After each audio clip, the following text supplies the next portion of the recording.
Ramdam na ang malawakang korupsyon kahit sa financial markets. Kasama natin si Business News anchor Lois Calderon para ipaliwanag yan.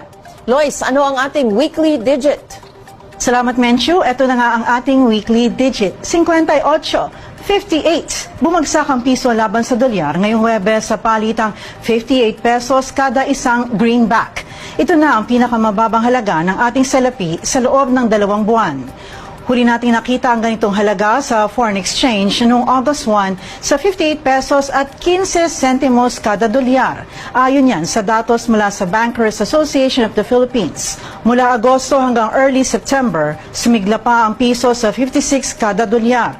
Pero habang tumatambad ang bilyong-bilyong pisong nilustay sa kaban ng bayan sa kabila ng pagdurusang hinaharap ng mga kababayan natin sa tuwing may baha at ang dumaraming nasasangkot na politiko sa iskandalo, patuloy ang paghina ng ating salapi.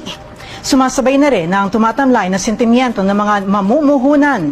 Ayon sa research note ng Bangkong BDO, nababahala na ang mga investor na ang mga aligasyon ng mga witness ay maaaring nangangahulugan na ang graft and corruption ay kumalat na, hindi lang sa flood control projects kundi malawakang sistema na.